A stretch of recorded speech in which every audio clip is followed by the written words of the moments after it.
ये जो मन है ना, ये भगवान ने इसकी रचना की है।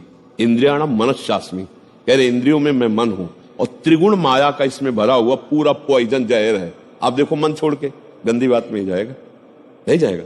ये नहीं कि अच्छी बात में नहीं जाता, अच्छी बात में लगाओ तो लगेगा, और वो भी थोड़ी देर, और बुरी बात में लगाने की जरूरत नहीं। आराम से इसका स्वभाव रचना ऐसी रची गई है। अब यही गेम रखा गया है कि अब इसकी गति को रोको, अंतर्मुख करो, भगवदाकार करो, तो तुम्हें इनाम मिलेगा, त्रिभुवन पर विजय प्राप्त कर लोगे।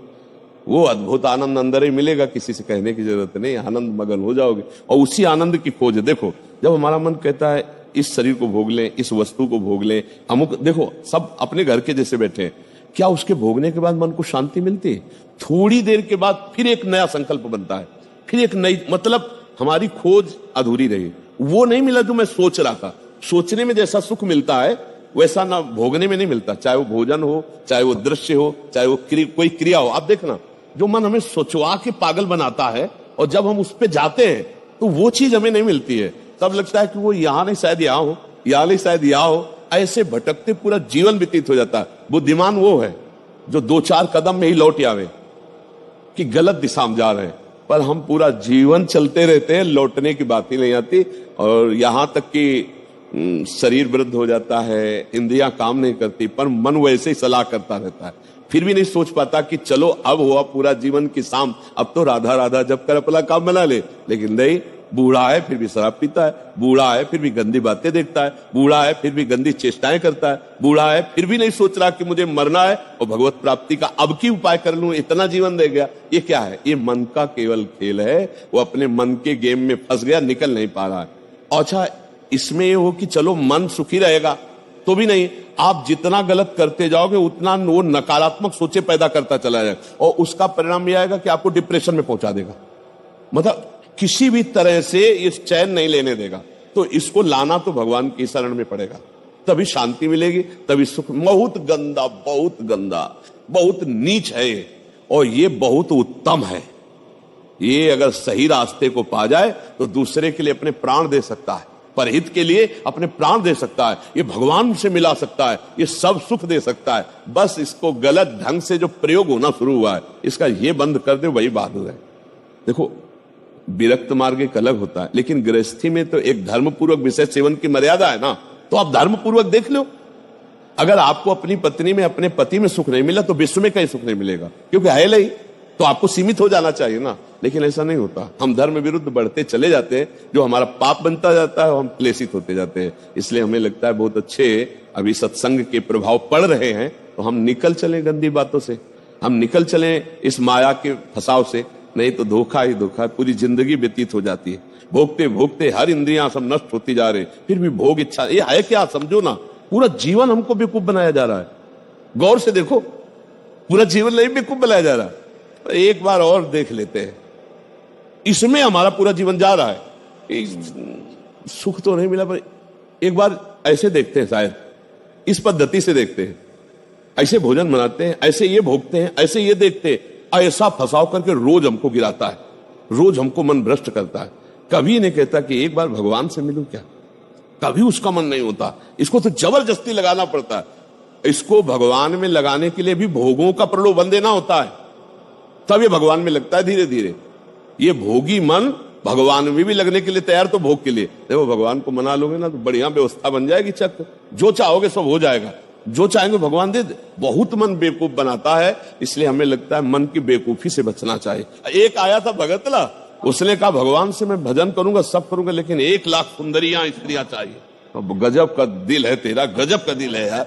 जिनके एक है ना, तो वो कभी कभी एक हालते में ऐसे बैठ के बैठते। तो इसीलिए मल की कहीं में मत रखो, ये बहुत बड़ा भूत है, ये परेशान कर देगा, नष्ट कर देगा। इसे सतमार्ग में लाओ, भगवत मार्ग में लाओ, तभी आनंद की। इसकी केवल चाल है, ये नहीं ये नहीं ये, और है कहीं नहीं, पक्का समझ लीजिए। ये हमारे को भ्रम पैदा करता, कुछ नहीं, कुछ नहीं है। नाम जप करो, सत्संग करो, धर्म पूर्वक विषय भोगो, हम मना नहीं करते, एक उसे सीमा में रख के भोगो धर्म में। तो उससे क्या होगा, तुम्हें घृणा हो जाएगी। धर्म पूर्वक विषय भोगने से घृणा हो जाती है कि यार, और जो ये व्यसन करके और फिर इधर उधर मन, तो पाप के कारण बुद्धि ठीक निर्णय नहीं देती और बुढ़ापे तक पापाचरण, फिर दुर्गति को प्राप्त होते हैं। अभी समय है, अभी मन को समझा लो, मन को समझ। यही 5 भोग हैं, शब्द, स्पर्श, रूप, रस, गंध। इसी में मनुष्य फंसा है और इन्हीं भोगों से हमारी दुर्गति हो जाती है।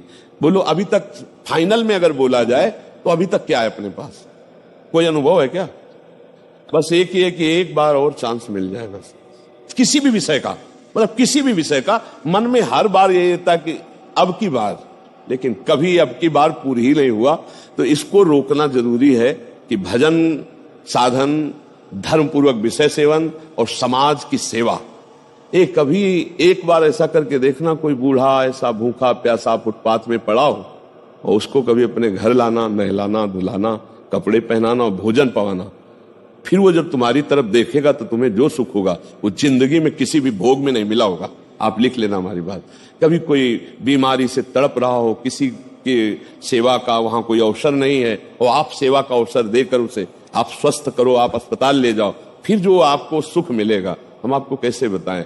वो भगवान का आशीर्वाद होता है। जब कोई बूढ़ा, कोई बीमार, कोई असहाय, और जब आप उसकी सहायता करते हो तो उसके हृदय से जो आशीर्वाद, वो सुख जो मिलता है। जैसे हम आपको एक दिन करके देखना, तुम अपना भोजन बढ़िया जो है कोई ऐसे भूखे को खवा देना जो भूखा बैठा हो और ऐसे जल्दी जल्दी, और आप देखो उसको पाते हुए, और उस दिन आप वो भोजन ना पाओ, उसे पवा दो, तो आपको जो सुख मिलेगा वो 56 प्रकार के भोग पाने में भी कभी सुख नहीं मिला होगा। वो सुख परहित करने से, दूसरे को सुख पहुंचाने से जो हृदय शीतल होता है वो कभी किसी से नहीं होता। इसलिए मानव जीवन के लिए मन को थोड़ा विरुद्ध जो चलने वाला है उसके विरुद्ध आप बनो, उसे सतमार्ग में लगाओ। अब देखो आजकल ऐसी बुद्धि बिगड़ गई कि अपने पूज्य माता पिता को ही बच्चे दुख दे रहे हैं, डंडा थप्पड़ मारना। क्या यार, आज के जवान अपने माता पिता के साथ ऐसा व्यवहार करते हैं। अगर थोड़ा भी अध्यात्म से जुड़े होते तो मुझे लगता है शायद ऐसा नहीं करते, नहीं ना। धर्म से जुड़े होते, अध्यात्म से जुड़े होते, ऐसे माता पिता तो भगवान होते हैं। उनकी आंखें नहीं, उनको नहलाओ धुलाओ, किसी मंदिर जाने की और जरूरत नहीं, उनको भोग लगाओ, उनको पवाओ, उनका जो आशीर्वाद है लोक परलोक तुम्हारा सब बना देगा। लेकिन जब अध्यात्म से नहीं जुड़े तो लगता है कौन इनको, तो ये क्या है? ये है मन का वो पापी मन। देखो कैसे पाप कराता है, कैसे निगेटिव चलाता है कि अब ऐसे पुत्रों की क्या दुर्गति होगी। तो कभी अगर ऐसा अवसर किसी को मिले कि कोई फुटपाथ में ऐसे तड़प रहा हो तो आपको जरूर लगेगा कि काहे को बोझा ले, लेकिन आप उसका अगर बोझा ले लिए तो भगवान तुम्हारा बोझा ले लेंगे। जन्म जन्मांतरों के पाप नष्ट हो जाते हैं जब ऐसे दीन दुखी आशीर्वाद देते ना, उसे भगवान का आशीर्वाद समझना। और जब माता पिता अंदर से साफ देते ना कि भोगोगे, तो फिर भगवान भी नहीं टाल पाते, फिर भोगना पड़ता है। इसलिए धर्म से चलो, किसी का अपराध मत करो, गंदी बातों में मन को न जाने दो, खूब नाम जप करो, यही मनुष्य जीवन का लाभ लो। मनुष्य जीवन एक दिव्य जीवन है, इसका एक दिव्यता का लाभ है। यार देखो, अगर हम ना चाहे तो पूरी बाजार से निकल जाए कोई सामान दुकान की आके हमारी निपट थोड़ी जाती है। हम जहाँ खड़े हो, जहाँ खरीदते हो वस्तु हमें मिलेगी। तो अगर हम निश्चय कर लिए कि मुझे मांस नहीं खाना, मुझे शराब नहीं पीना, मुझे पराई माता बहनों की तरफ गंदी दृष्टि नहीं करनी, तो मुझे कौन गिराता है? तो हमारे निश्चय में कमजोरी, तभी हम डरते हैं कि कहीं गिर ना जाए। ऐसा कैसे? हाँ, कुछ कमियां ऐसी होती हैं जिससे अहंकार का नाश किया जाता है। जैसे आवाज आता है ना कि हम जितेंद्री, हम ऐसे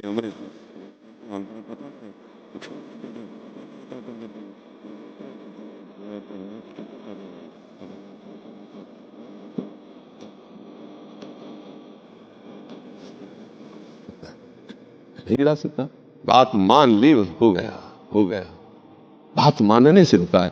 देखो, हमारी बात ना मानो, कंठी बनवा लो, तिलक लगा दो, तब करके कल्याण नहीं होगा।